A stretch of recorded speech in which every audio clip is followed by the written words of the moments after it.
Our employees have got their rights, which we as employers have no authority to abrogate, and we respect them. So we cannot discuss them in public because they too, they know the procedures on internal administration. Justice Florence Mumba, this pretty, cool, calm and collected, soft-spoken lady, resigned her position as Electoral Commission of Zambia ECZ chairperson following a protracted standoff with some workers at the electoral body after she dismissed Dan Kalale as director. Justice Mumba's appointment, it must be mentioned, was overwhelmingly ratified by Parliament, whose numerical figures weighed more on the ruling Movement for Multi-Party Democracy MMD. Hello, Chanda Chimba III here.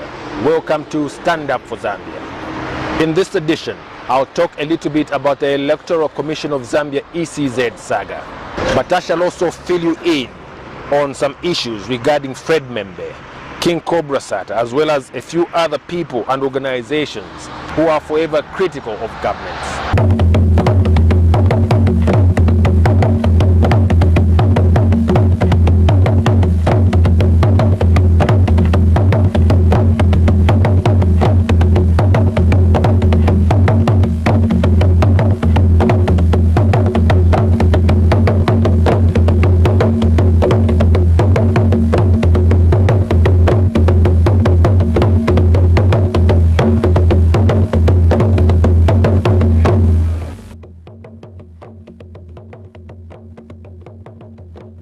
It can only be imagined that Mumba resigned not only to show her inner strength, but also to pave way for investigations leveled against her by Kalale over the single sourcing of KPMG engaged to do some auditing.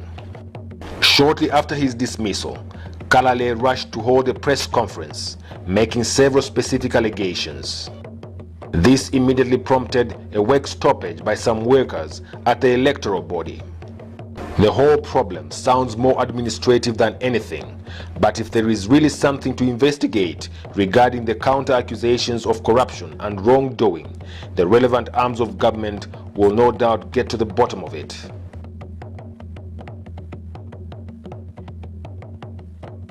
This also brings me to the issue of the goings-on at the Lusaka City Council, LCC, the country's flagship local authority. May the Minister of Local Government and Housing really get to the very bottom of the land scam involving councillors who include people like Patriotic Front Kabwata Member of Parliament Given Lubinda. Lubinda is resisting several calls for him to step down as chapter president of the African Parliamentarians Network Against Corruption, APNAC, on what are being referred to as moral grounds. So far, Lubinda has shown thick skin, yet he is on record calling for people being investigated for corruption and other vices to step aside or resign on what he always refers to as moral grounds. Well, it is his turn now, and he must practice what he preaches. The allegations over land at the LCC border on corruption, the same vice his APNAC stands to fight against, yet he is finding it very difficult to step aside. But for his allies like Ruben Lifuka's and Goodwill Lungu's Transparency International Zambia, their reaction to the alleged land scam in Zambia's capital is to unveil a similar scam at the Kafue District Council and challenge the Minister of Local Government and Housing to act in the same manner he did over the LCC.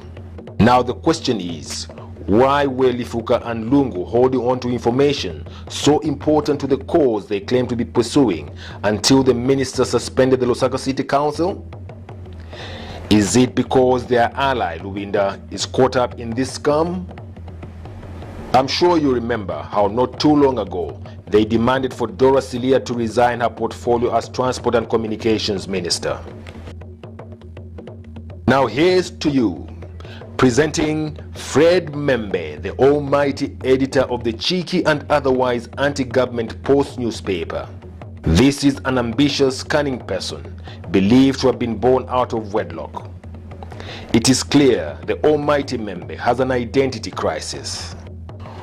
Co-starring in the drama series yet to be given a title, King Cobra Michael Sata, Patriotic Front President. The Cobra is a ferocious, power-thirsty troublemaker, potential terrorist and warlord, and he seems to have an aggressive approach to everything. You see, this illicit and evil union between these two people leaves more questions than answers. Now I want to draw your attention to some black and white, rather unusual, out-of-this-world characters that have been appearing in almost every edition of Membe's Post for quite some time. Coming in all shapes and sizes, these characters look like they are part of an advertisement when they are actually standalone symbols of some sort. Yes, I'm sure you have seen this black and white star-like thing, or a black strip stretching into a shadowy white in almost every edition of this newspaper that you have read over the last few years. These symbols, or whatever they are, were first shown to me by a colleague. Honestly speaking, I had seen these several times before, but they sure did look like part of adverts. I have consulted widely, and I'm now given to understand that these have connections to the occult. In short, I have been told that these are satanic symbols. So Membe's Post must explain why they deceive readers by making it appear as if these are part of adverts. One person who associated with this newspaper and appears to know a little more than you and I is James Lukuku, a young politician who was terribly manipulated, misled and misguided by Membe's Post, a situation that can only be described as a vicious attempt to brainwash him. I can tell you that the Post is more of an occult. It is an occult, and most of the stuff they do is occultism. You are going to find that most of the people that read this paper, they hate government. They hate government officials. They hate the president. So where does that hatred come from? It comes from the fact that this paper has got an attachment to it with occultism. And on that issue, I have to leave it like that. No. I think explain a little bit more. Occultism is explain a little bit more. Some intricate issues there. Just a little bit more. Yeah, but you see what it is. I should believe that we are supposed to have the limits of interest. What I ask Zambians is to ask themselves, why is it that when they read the Post newspaper and they start believing in the Post publication, it is all about hate. It is all about division. Why is it like that? Because this is a Christian nation. Frederick Chiluba is hated because he has declared this nation a Christian nation. The Post newspaper transcends homosexuality. Transcends homosexuality. But these people have got kids and they've got wives. But if they are going to ask me to say that I should give them the facts about the fact that they transcend homosexuality, I'm ready to do that. Please, just add a little bit more detail regarding gayism, homosexuality, what you're claiming the Post transcends. Yeah, they do transcend those issues, my brother. And I know that even you, this is not gonna be the end of it. No, but I don't have inside information. Yes, I've never interacted with. All what I want, I don't want this issue to go to an extent where these people are going to think like I'm there to scandalize them. I'm not there to scandalize them, and I'm there just to tell the truth. And this is why I'm telling you that the Post transcends homosexuality. Yes, for a long time now, there has been talk to the effect that one or two of our brothers at Membe's Post are involved in abominable unnatural practices, which in simple language is referred to as gayism or homosexuality. There are names to this effect, but at this stage, these will be withheld, a rather frustrating decision. But the Zambian government's position on the issue of homosexuality has been made very clear, and Rupia Banda's administration knows it is a complex issue. Up to now, I cannot understand how anybody should tolerate a homosexual, for instance. But listening to how complex it is, just in your mind, you're trying to make sense of it, and you've devoted all your life to this. You can imagine how difficult it is for me when it comes to the laws, whether or not to permit homosexuality in our society. And what is worse is that in our cooperating partners who are much more influential than us because of their money, their influence. They actually, many of them have come to glorify it. Yes. Talking to our young people and making them believe that homosexuality is a human right, and that if you appear to speak against it, then you are a reactionary and you don't understand the world, etc., etc. I want you to go and pose this question. Can you go and investigate, because you are very investigative, find out if there is no sacrist at the Post newspaper? But why should the media institution have a sacrist? They've got a sacrist there, and I'm going to be there, and if they argue, I'm going to prove to you that there is a sacrist at the Post newspaper. What? So why should an institution, which is a media institution, which is a publishing institution, have a sacrist? Every Catholic knows what a sacrist is. Sacred instruments are kept in the sacrist. So that is what is a sacrist. So go and investigate if there is no sacrist at the Post newspaper. And you've seen this with your own eyes? That is the fact, yes. That is the fact. I know, and I'm able to prove that there's a sacrist at the Post newspaper.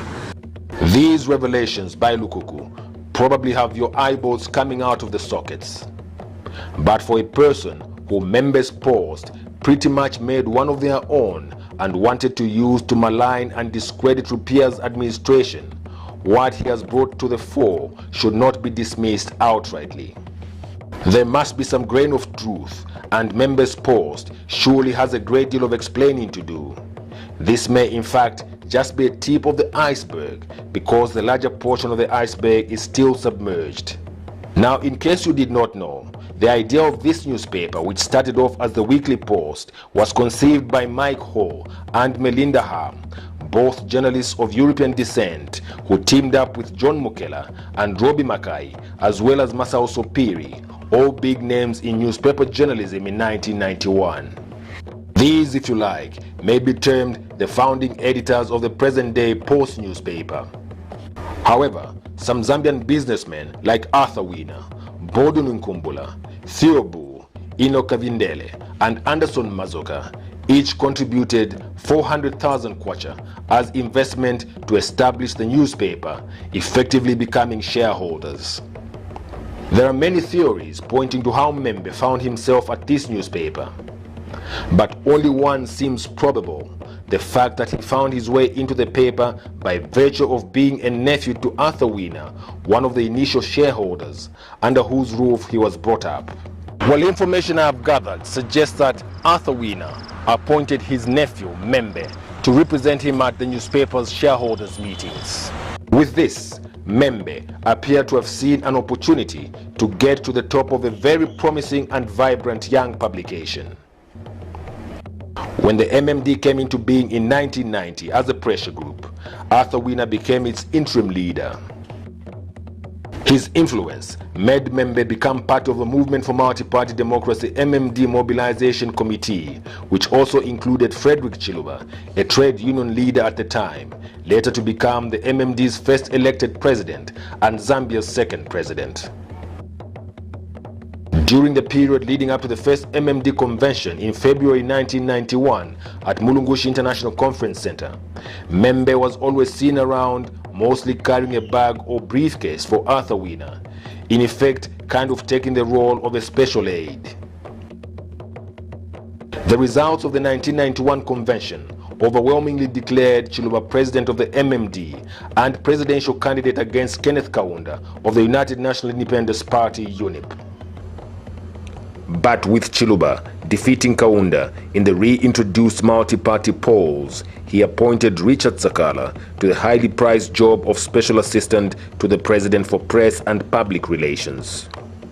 But whatever the reason for Chiluba choosing Sakala, this is said to have angered Membe, who is believed to have vowed to fight Chiluba and the MMD to the bitter end.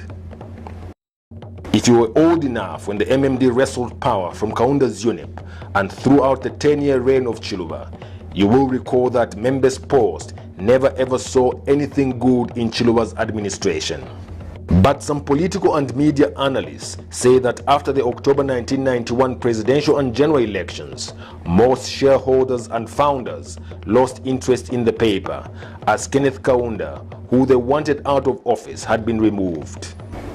There are indications to the effect that Membe, as a result of this, used his accounts and administrative role and the privilege of attending shareholders' meetings to his advantage. With Arthur Winner passing on, Membe is said to have quickly assumed the shares previously owned by his uncle. Sometime towards the end of Levi Mwanawasa's tenure, Membe's post, through Amos Malopenga, were tasked to do Mwanawasa's autobiography. It is common knowledge that Membe's post kept their involvement with the autobiography as quiet and as low as possible. I doubt if they would have kept as quiet as they did if I, any other media organization, journalist, or any other institutional person had been given that task. What is very clear is that they would have published stories with front page screaming headlines labeling any other organization or person as a beneficiary of what up until that stage they had termed Levi's corruption. But that is Membe's post for you, and the rest I leave up to you. One supposed ally of Membe's post is Simon Kabanda, Citizens Forum Executive Director. He was a weekly columnist and, as a matter of fact, wrote very critical articles on Levi Mwanawasa and his government, very much in line with the policy of Membe's post. In curtailing Kabanda, Membe's post told him that because they were real the paper, his column would be put on hold for a while. That was about the last time Kabanda's critical articles on Mwanawasa ever saw the light of day in Membe's post. Just in case you did not know, Simon Kabanda is a former Catholic priest, and I first knew him as father in 1996. At the time, he must have been rector or priest in charge at Buchi Parish in Kitwe. But by 1998, he had failed to live required of a Catholic priest, one of which is to do with the vows of celibacy. This is a man who in his mind thinks Zambia is at war and is now calling for international peacekeepers to come to the country. It is clear he is another troublemaker. His colleague, Frank Bwalia, the Change Life Zambia Executive Director, is another troublemaker. This is a Catholic priest on so-called sabbatical leave, whose main purpose is to organize civil disobedience and destabilize Rupiah's administration. On February 6, 2011, he featured on Mobi TV's Open Forum, and he boastfully said that he is in good standing with the church. Now one might ask, is sharing the same platform with politicians like the Cobra what is considered to be in good standing with the church? It is statements like this that in more ways than one appear to link the Catholic Church in Zambia to Bwalia's Change or Die slogan.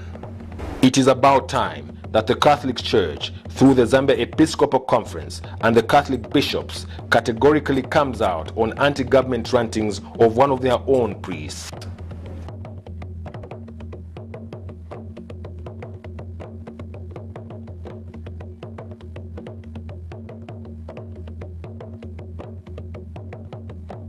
For the way Bwalia is coming out, it is clear he is a serious politician.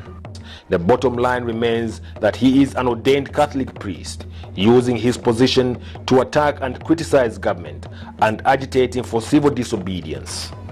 He must be stopped. According to what is found at the Patents and Companies Registration Authority, PACRA, principal activities are to motivate orphans, widows and other citizens for empowerment. It is very clear that what this Catholic priest is doing is very far from what is registered as the principal objective.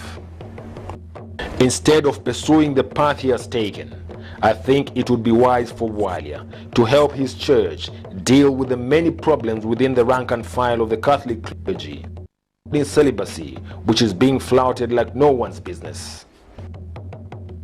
One of my colleagues has lamented that Membe's post should organize a public discussion on celibacy, whose main speakers should be the likes of Bishop Paul Duffy, Frank Bwalia, Simon Kabanda, and Nathaniel Mubukwano of Mongo, and moderated by Fred Namakando Membe.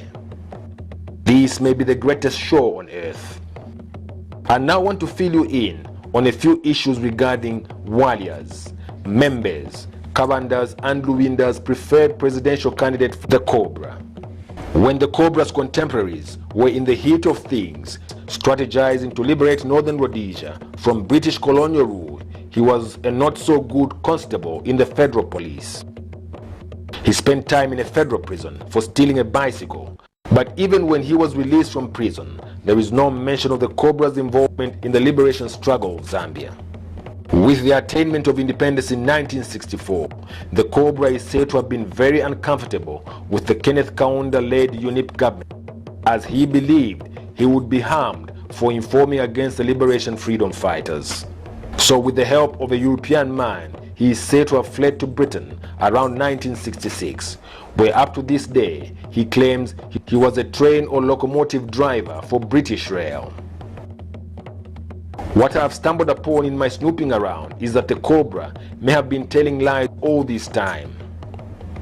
There is information to the effect that the Cobra was actually a porter, so perhaps it would be good for the Cobra to show us his certificate of service showing his tenure at British Rail as a train or locomotive driver. The circumstances under which he came back to Zambia also give sad reading, but his coming back to Zambia in the early 70s was facilitated by a finance minister in Kaunda's regime. Through this same minister, the Cobra was linked or connected to the Avondale Housing Scheme, a project under the Zambia State Insurance Corporation, through a project consulting firm run by a prominent man of European descent. You may wish to know that for the high-profile job of project manager, the Cobra did not possess qualifications. The Cobra has always referred to the Avondale Housing Project as his. The Cobra has been lying through his teeth all these years. Now imagine him as head of state. How many lies is he going to tell? His Patriotic Front is said to be in a pact with the United Party for National Development, UPND. But it is visibly clear who is carrying the other on the back. A very humiliating and devastating situation for the one being taken to the Under 5 clinic. I am sure, even as the Cobra goes to bed each night, there are quite a number of bad deeds that recollect somewhere in his mind, like the incident on the British Airways flight in 1993. There is the 2001 Chawamania massacre and slaughter of people, where the Cobra was in full control giving orders. The Cobra is also believed to have masterminded the attack on Mubanga Chileshe and the humiliating abduction of Sam Zulu in 2009, yet he still traverses the country freely.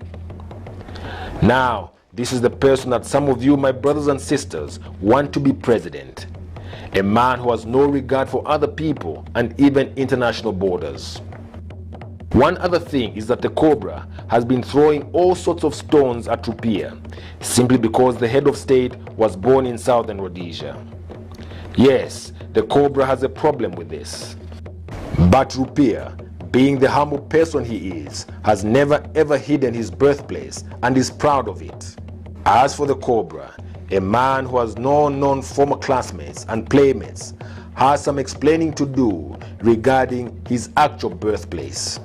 There is information that he was actually born in Tanganyika, present-day Tanzania. His father, a cook, is said to have migrated with a few of his little children, who included the Cobra, leaving behind their biological mother. The place we have all been made to believe as the Cobra's birthplace in Mpika, Northern Province, called Chitulika, is actually Giduliga, or something like that in some Swahili dialect. This may sound funny, but Bembas, among whom his father settled, had difficulty in pronouncing Giduliga. It appeared simple for them to just say Chitulika. Well, that's it for this edition of Stand Up for Zambia. But be sure to join me again next time. I'm Chanda Chimba III. I'll see you soon and catch me if you can.